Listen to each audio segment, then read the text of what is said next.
The Washington Commanders achieved their goal of going 1-0 in Week 9, but it didn't go down the way they planned. That and more coming up on today's episode of Locked On Commanders. You are Locked On Commanders, your daily podcast on the Washington Commanders. Part of the Locked On Podcast Network, your team every day.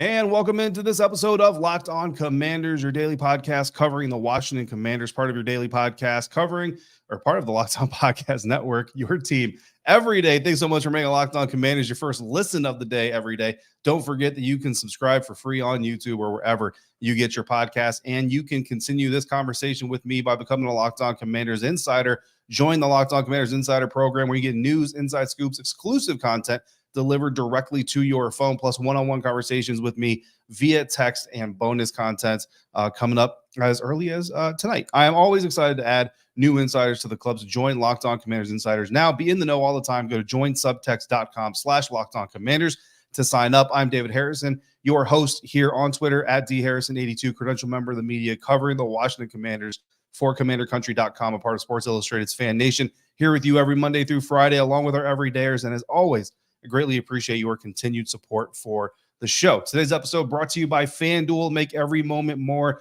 Right now, new customers get $150 in bonus bets when you win any $5 money line bets. That's $150 if your team wins. Visit FanDuel.com/lockedon to get started. So if you signed up for FanDuel and you made a $5 money line bet on the Commanders to beat the Patriots, congratulations on your $6.30 victory, I think it was. But also congratulations on your $150 free to play with on FanDuel. On today's episode of Locked On Commanders, I sat down with Brian Peacock of Locked On 49ers to discuss, of course, the Chase Young trade. I'll tell you what I want to sustain and what I want to see improved upon for Washington from their Week 9 win over the New England Patriots as we start to turn the page towards Week 10 against the Seattle Seahawks. But first, before we can talk about what we liked and disliked, we have to talk about what was supposed to happen.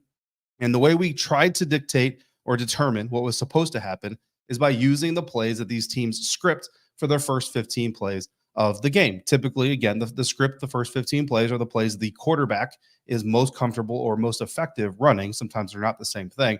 And the things that the offensive coordinator feels like or decides that they think they can get executed properly against the opponent they're about to face and get the game started on the right beat. I always hear about teams talking about starting fast, and that's how teams want to do it, is in those first 15 plays. So starting with the Washington Commanders offense, quarterback Sam Howell, offensive coordinator, assistant head coach Eric Bieniemy. What was supposed to happen? So here is what the Washington Commanders scripted in their first 15 plays. They used 11 personnel with 11 alignment, and this is a little bit of a new wrinkle I'm going to add to these episodes because I think it's important to also understand, not only identify the personnel groupings, but also understand the alignments, right? So 11 personnel, one running back, one tight end, but 11 alignment also means that one running back was in a running back position, that tight end was actually lined up in line as a tight end. If I say 11 personnel, 10 alignment, that means that the tight end was split off from the formation almost like a receiver, if that makes sense. So that's how we're going to kind of break these down, get a little bit more detailed in the information, to get a little bit deeper into the nooks and crannies.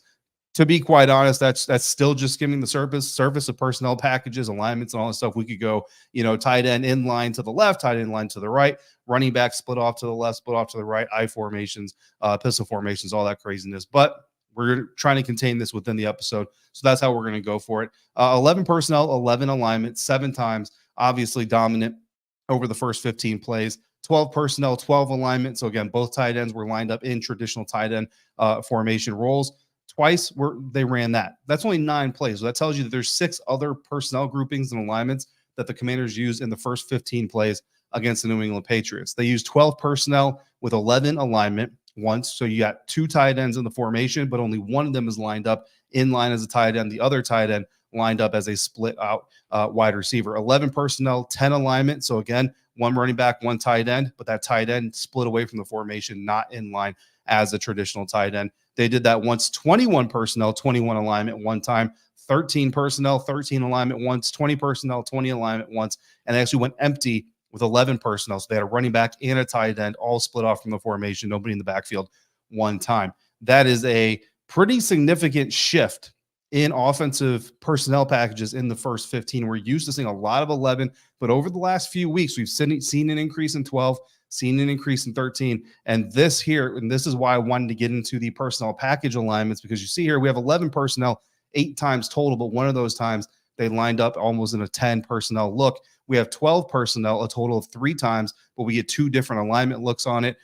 We had 20 personnel or 21 personnel, 2 back sets twice, and again, different alignments from the Washington Commanders. So things are definitely getting a little bit varied out of Eric Bieniemy and Sam Howell as we get deeper into the season. They passed the ball 10 times out of the first 15. In those passes, short reads were the first read 4 times. Sam Howell completed all 4 of those passes. Intermediate reads were twice. 2 times were the first read for Sam Howell. He completed 1 of those passes, and he had deep reads as his first read coming out of the snap 4 times. 3 of those were completed for gains. Not all of those passes were thrown and completed to the first reads, right? So just because deep reads were the first read 4 times doesn't mean that Sam Howell threw the deep read the first time or on that pass necessarily all 4 of those times. It just means that of the 4 times Sam Howell had a first read, a deep read, he completed 3 passes eventually. I know at least once or twice he actually checked it down. We got a live comment from Mike talking about really liking Alex Arma being used as a fullback. He's also used as a tight end here in the first 15 plays specifically, but also throughout the game. Yeah, that's something that a lot of people were calling for during training camp and preseason. I've enjoyed seeing it as well. We got another comment here. Someone really likes pizza. I'm with you. I like pizza as well. And the New England Patriots gave us pizza after the game, so it was a good victory meal that we had there at Gillette Stadium. So what you see here, though, in these first 15 plays, right, is a pattern of trying to hit underneath routes against deep zones and also trying to strike deep against man coverage or against zone coverage with layered availability. So where you have defenders at different levels, Sam Howell using his arm, using his ability to get the ball over certain layers of defense and in front of other layers of defense. All of this combined is a clear sign to me that Eric Bieniemy's trust in Sam Howell, that he's going to make the right read, and the fact that they were so successful, it's all a sign that all of this stuff is really starting to come together for this duo. Doesn't mean everything's going to be perfect moving forward by any means, but it does mean that there is growth between the two, between the unit and the offense and the quarterback, Sam Howell. It's a sign, especially that the pre-snap and in-game reads are also getting smoother. The Washington Commanders also ran the ball 5 times, so passed it 10 times, ran it 5 times, and 1 time each. They went to the right side A gap, right side B gap, left side B gap. They ran an option keeper, which did not go well. And they ran wide left 1 time as well. So those were 5 runs. What that tells me is the Washington Commanders didn't come in saying, boom, this is the gap we want to exploit all day long. They came in looking to probe. They wanted to test the Patriots defensive line, test their own offensive line, see where their strength was against their defensive line, all of those things, test the Patriots line discipline, gap discipline, all of those things, see where the best run availabilities were going to be. What happened with these 15 plays? They ran 8 successful pass plays. So again, successful plays, 30% of the yardage on first down, 60% of yards on second down, 100% of yardage on third down. And of course, if you run a 4th down play,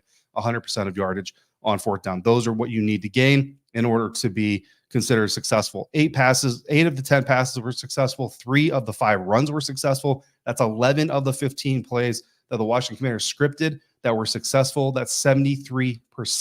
That is a very good number for your scripted plays. By the end of the first 15 plays, the Washington Commanders had a 3-0 lead over the New England Patriots. The 11 personnel, 11 alignment was 5 for 7 successful plays, a 71% successful rate out of the most popular formation that they used. For the game, they ended up running, the Commanders offense ended up running 11 personnel, 53 of 79 plays. That's 67% of the time. They ran 12 personnel 13 times. That's 16% of the time. Both of those are actually lower than the season averages coming into the game, which means, again, diversifying personnel packages, diversifying alignments, showing the bond and the growth between Eric Bieniemy and Sam Howell, and the trust in Sam Howell to execute a wider array of personnel packages and plays. First 4 plays of the game completely presented different personnel groupings and alignments in every single one. That is a huge advantage to have against the defense. It keeps the defense guessing early on, especially against the defensive mind like Bill Belichick. First 3 pass plays had different level reads. And honestly, there is a pass play in this game that was a masterclass in Sam Howell's progression and development in pre-snap. And I wish I could show it to you. This is one of those moments where I wish we could just break the licensing rules the NFL has, and I can show that to you. Unfortunately, I can't here. But if you want to go back and watch the 3rd play of the game, take a look at the pre-snap reads. Take a look at where Sam Howell goes right after the snap, where he ends up throwing the ball. It's beautiful. It's amazing. I highly recommend it. On the defensive side, the Commanders brought a 4-man rush 12 of the first 15 times, 5-man rush with David Mayo blitzing twice, a 6-man rush with David Mayo and Jamin Davis blitzing once, and they brought more than 4 rushers 42% of the time against the New England Patriots. In total, that's up from 27% leading into this game. Jack Del Rio getting much more aggressive without Chase Young and Montez Sweat on the field. Of course, in the first 15 plays, no sacks, 2 hurries, 1 quarterback hit. Mac Jones was 5 for 11, 45% for 42 yards, 2 for 4 on third downs, 0 for 1 on fourth down, and the Washington Commanders had a 10-0 lead by the time the Patriots got through their script. Very successful first 15 plays on both sides of the ball in week 9, helped get off to a strong start, eventually helped get them the victory. We want to sustain those pre-snap reads from Sam Howell, but we also want to sustain something else that doesn't involve Sam Howell. That's coming up next on today's episode of Locked On Commanders, part of the Locked On Podcast Network, your team every day. And we're doing that thanks to our friends over at Prize Picks. Prize Picks is the largest daily fantasy sports platform in North America. It's the easiest and most exciting way to play daily fantasy sports because it's just you against the numbers. Instead of battling thousands of other players, including pros and sharks, you're going to pick more than or less than on 2 to 6 player stat projections and watch the winnings roll in. With the basketball season here, you can now pick combo projections across football and basketball from the Special Leagues tab, a league created specifically for combo projections that includes 2 or more players from different sports or leagues. I play 3 Prize Picks contests every week. I play 1 for Thursday Night Football and 1 for the Commanders game and 1 for the Buccaneers game. This weekend, I lost my Commanders game. It's okay, though. The Buccaneers came through for me a little bit. Baker Mayfield hit more than 253.5 total yards of offense. Mike Evans got me more than 55.5 yards receiving. And Texans quarterback C.J. Stroud got more than 7.5 rushing yards. He got a lot more than that against the Bucs defense, to tell you what. But he definitely got that for me. I turned $5 into $25 just like that. And I'm looking to do it again this weekend when the Commanders travel to play the Seattle Seahawks. Go to prizepicks.com/LockedOnNFL. Use the promo code LockedOnNFL for a first deposit match up to $100. Again, this promo code LockedOnNFL at prizepicks.com/LockedOnNFL for a first deposit match up to $100. Prize Picks, daily fantasy sports made easy.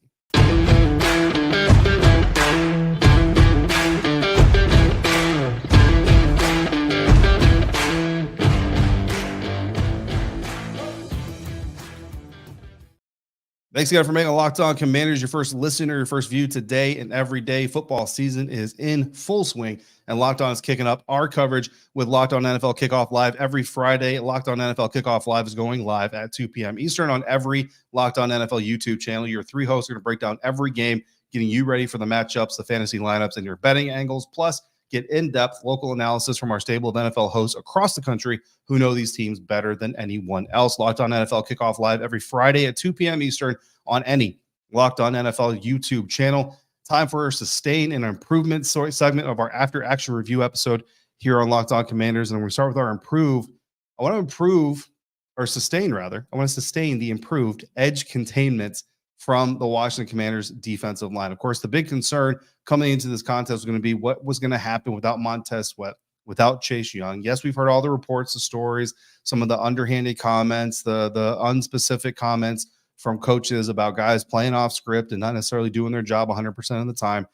But the talent between those two was always evident, right? So what was going to happen with James Smith-Williams, Casey Toohill in there as starters, Andre Jones Jr., KJ Henry in there as rotational pieces? Well, according to Pro Football Focus, you had 10 total pressures against the New England Patriots. 1 quarterback hit that went to James Smith-Williams. I actually charted 2 in the game. I gave 1 to Casey Toohill, but PFF, they've got their model. I've got mine.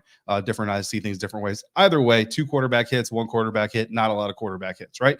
9 hurries total. But when I came away from the game, what I noticed is while the pressures weren't necessarily super high, while the hits weren't necessarily super high, and obviously no sacks, so the sacks weren't super high, the edge containment was incredibly impressive. And it was improved compared to some other games that we've seen. So that's what I'm going to talk about here. But I do want to make sure that something is clear here. This is Mac Jones and the New England Patriots, right? So I'm going to drop some stats here. Mac Jones is not exactly a statue back there, but he's not Jalen Hurts. He's not, Patrick Mahomes or anything like that. So I don't want to get too crazy with this, but in a small sample size, 1 game only, I came away happy with what we saw from this duo. Now, this weekend against Geno Smith, it's a little bit of a different story. It's going to be a harder competition, a harder situation for them to contain. So we'll see how they do, and we'll continue to stack our evaluation as we go through here. This game, though, week 9, was only the 5th time that Mac Jones has been held to less than 10 yards rushing this season. Again, not a high bar, but 10 yards is a whole other first down. And another first down, an additional first down on any given drive can lead to points. It can lead to a swing in momentum. It can lead to a lot of things, right? So those things can be deadly. So you certainly don't want to allow those things to happen against any NFL quarterback. So even for a non-mobile quarterback like Jones, he is willing to run when given the chance. This is just the 4th time this season that Jones has been held to 1 yard or less per run on average in a single game. And again, not a high bar to clear, but again, it's only happened 3 other times. Jones has 23 carries registered this season. 8 of those carries are sneaks, according to PFF. 4 of those are kneel downs. That only leaves us with 11 total runs after you exclude those things, right? Of those 11 carries, Sports Info Solutions tells us that 8 of those carries are to the left or right edges of the defense. So that's 73% of his actual runs are targeted to the edges of defense. And those are non-kneel downs, non-sneaks, again, going to the left or the right side. On those runs, Mac Jones this season coming into this game, averaging 6.1 yards per carry when trying to hit defensive edges as a scrambler. This week, he got 2 scrambles the entire game. Both of those went to the left and right edges. I think both of them actually went to the right edge. And he gained a total of 5 yards. That's nearly 4 yards per carry less than his season average. So that's solid against any quarterback in the National Football League. Not perfect. He still had gains, 2 scrambles, 5 yards. He hit the right edge on both of those. But when you consider that Geno Smith's average is 5.8 yards per carry, he's actually averaging less per carry on scrambles to the edge than Mac Jones is. It's going to be very important for this Washington Commanders defense to be able to contain the edge, set the edge, keep the quarterback in the pocket, just like they did week 9 against the New England Patriots. So, of course, we'd love to see improvements in the sacks, even one, or give KJ Henry back his sack that he shouldn't have had taken away from him in the first place. We'd love to see an improvement in quarterback hits, all of that stuff. But maintaining the edge has to be the first priority. Then you have to go after the sacks. That edge discipline is key, and I think that's really kind of where you're going to see the handoff with this trade going down. You're going to see a little bit less explosiveness from the defensive line. You're going to see fewer sacks. You're going to see fewer quarterback hits, but you're going to see a better disciplined pocket. You're going to force quarterbacks to make throws off platform and uncomfortable, and that could lead to some good things for the secondary, hopefully. What do we want to improve? Pass catching. We really haven't gotten too deep into this season, guys, but it's time to have this conversation. Washington receivers this season, according to Sports Info Solutions, have dropped 16 passes this year. Now, if you give those 16 passes, so again, these are catchable passes that Sports Info Solutions says a receiver should have caught, had the chance to catch, was an accurate ball, and they dropped it. Bottom line, if you give Sam Howell those 16 passes back and make them completions, that raises his completion percentage from 66.1% to 70%. That's not a small jump in completion percentage. It also raises his passing yards from 2,471 to 2,639. Now, don't get me wrong, 2,471 is already good, but it makes Howell the NFL's leading passer over Tua Tagovailoa by 30 yards. That's the difference in these drops. And if that's based on Sam Howell's current yards per completion average, again, I didn't go back through all the drops and tally it all up, but that's based on the averages, right? The biggest culprit here, of course, of the season has been second-year receiver Jahan Dotson, which I think he's still a fan favorite. I think a lot of guys still see the potential in him. I certainly do. So this isn't my attempt to throw shade on Jahan, but he's got 5 drops this season so far. He had 4 all of last season. All of the Washington receivers combined for 22 drops in 2022. They're on pace to have 30 this season alone. That is not how you support a young quarterback, especially when your defense is struggling on their end as well. Jahan Dotson, again, he's the biggest culprit. He certainly had a good couple of weeks statistically, but those drops are brutal. And if you do that against playoff caliber teams like the Seattle Seahawks, those drops could lead to losses. We need to see those things get cleaned up heading into week 10 into Seattle. The final word I plan to have on Chase Young here on a regular scheduled episode of this program. Coming up next, as I sat down with Brian Peacock of Locked On 49ers to discuss that. That's coming up next on today's episode of Locked On Commanders. And we're doing that thanks to our friends over at FanDuel. Get winning this NFL season with FanDuel, America's #1 sports book. Right now, new customers, you can get $150 in bonus bets with any winning $5 money line bets. That's $150 if your team wins. The Commanders are opening this week as 6-point underdogs against the Seattle Seahawks on the road this weekend. And if you've been thinking about joining FanDuel, there's no better time to get in on the action. The app is easy to use, and there's a wide range of betting options, including those money line bets we just talked about, but you also got spreads, player props, over-unders, and more. I love building parlays. I don't win more of them than I lose more of them than I win. But I still love building my own parlays. It's a super fun part of the FanDuel experience. So visit FanDuel.com/lockedon and get winning this NFL season. FanDuel, official partner of the NFL.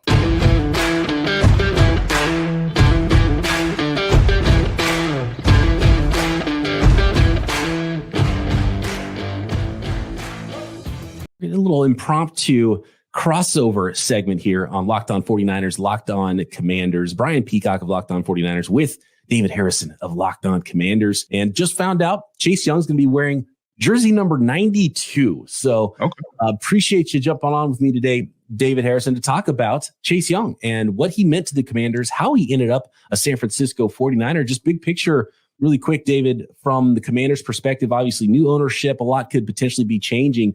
I was kind of shocked seeing Sweat and Young get traded. Was it the same for you folks around the Commanders? Because it sounds like something that could be a long-term rebuild happening in Washington. Yeah, I think most people around here, we expected one of the guys to probably be traded, as the conversations and the rumors, continue to build. I mean, talking to the two guys in the locker rooms, leading up to the Philadelphia game, and then especially after the Philadelphia game. I mean, Chase, I think Chase was a little bit more kind of in control of his emotions. He's been through some things here in DC, so he's kind of used to having to answer tough questions and a little bit of dramatics behind what we're talking to him about. But Montez, you can see that he was emotional. You know what I mean? Following the loss of the Eagles, he was the last player off the field, and that's never something that you see in Montez. And then just talking to him after the game, he was still answering the questions as a what if. But there was more of a when it happens tone to things. I think most people expected Montez Sweat to be the one traded, to be quite honest with you, because he was going to fetch more in compensation. So you would still have one defensive end in Chase Young, who obviously has the really high ceiling and the athletic tools to be a great pass rusher in the league. But then you would also get the better draft compensation by moving Montez Sweat, and essentially the decision that everyone was dreading in the offseason of which one do you sign, which one do you not sign, because the assumption is that you're not going to be able to pay both of those guys, around or north of $20 million that they're going to want, would basically be made for you. And either Chase Young would get re-signed, franchise tagged, or, worst case scenario, he would not pan out and they would let him walk and wait for a compensatory pick in 2025. But the team decided to move both of them, and there's some reasons that you might think that they did move both of them, and some reasons why people might disagree with moving both of them. But at the end of the day, both men are moving on, and the Washington Commanders are shifting the way that they're building their roster. I don't think it's a full rebuild. I think I would call it more of a refocusing. I would think of how they're going to dedicate their resources moving forward. Okay, went with a different I thought you were going to say retooled, refocusing. I like that. Yeah. You should be on the PR team for Washington. Yeah. And fans are like, "What the hell are you guys doing right now, trading these players?" And Montez Sweat, as recent as since then, re-signed with the Chicago Bears, and nice contract for Montez Sweat. And Montez Sweat's a good player. The ceiling might not be as high as someone like Chase Young, as you mentioned, and he's been a good pass rusher, really good against the run, sort of a complete player. My question would be, how is Montez Sweat so much more valuable to the Commanders or other teams, obviously around the league, to have a high second round pick valuation or a very late comp pick, third round valuation in trade for a guy who not that long ago was the number 2 pick in the NFL draft? So how is that value so different between those two players, and what went wrong with Chase Young that he's not worth more than a late third round pick for another team in the 4th year of his rookie contract? Yeah, I think number one, consistency is going to be the reason behind that. Obviously health is a concern. Chase, when he injured his knee in 2021, it ended up taking him more than a year to come back, and lost in the mix of that. A lot of those conversations is the fact that he actually had 2 knee surgeries. When they repaired the injured knee, they heard against the Buccaneers, there was also damage in the other knee that they went ahead and they did some grafting, and they did some repairing, and did a whole bunch of stuff. So he wasn't just rehabbing 1 knee surgery; he was rehabbing 2. And I mean, when you think about it, when you're rehabbing 2 knee surgeries, there's a longer period of time where you're doing nothing because you don't have a strong leg to lean on to start rehabbing the injured leg. You now have 2 injured legs. There's no third leg to use to be able to rehab those 2 injuries. So I think that contributed to it. There were obviously reports of setbacks and stuff while he was training with Von Miller that nobody here was ever able to corroborate. So it still lives in the land of rumor. But at the end of the day, he came back for a little bit at the end of 2022, but really coming into the season, Chase looked physically, he looked better than I've ever seen him in the National Football League. And that was really exciting. And he seemed like his spirits were up, but regardless of that ceiling and all that stuff, Montez Sweat, he's had a few, dings and dents here and there. He missed some time with COVID. He had a family loss, unfortunately, that cost him some time a couple of years ago. But for the most part, he's been the much more available player. And Brian, as well as anybody that, you have the greatest talent in the world on your roster, but if they're not on the field, it doesn't really do you a whole lot of good. So I think that's honestly, I think that's reason number one why they were able to get more for Montez, because when you look at him, you're the Chicago Bears, you kind of know what you're getting. Now, at the same time, you also know what you're getting. Like you said, I think Tez is kind of more so than not. I think he's kind of reached his ceiling. I think we kind of just know who Montez Sweat is going to be, and that's not bad. But with Chase Young, you still see the potential for growth there. And if San Francisco can tap into what remaining growth he has this season, I don't know what their plans are long term. That's something I'm interested to hear from you. But if even just for this season, if they can tap into more of that potential than Washington was able to, then they've got themselves a pretty good pass rusher. All right, guys, that's about half of what Brian and I talked about. Can't fit it all into this episode. I will drop the full 15-minute or so conversation on Saturday. So if you're interested in hearing the whole thing, come back Saturday. You'll be able to catch that out. Insiders, you're going to get that Tuesday night. So be on the lookout for that as you get early access to that full conversation. Coming up on tomorrow's episode is mailbag time. So if you got questions, leave them in the live chat. Leave them in the chat if you're not watching live, and that's perfectly fine. Hit me up on Twitter or text them to me directly as a Locked On Commanders insider by going to joinsubtext.com/LockedOnCommanders. As always, thank you so much for making me and Locked On Commanders your first listen of the day every day. And every day, thank you so much for coming through on a regular basis like you do. Thank you so much for making me a part of your football routine. Until we speak again, please be safe, be kind, and I'll see you next time for another episode of Locked On Commanders, part of the Locked On Podcast Network, your team every day.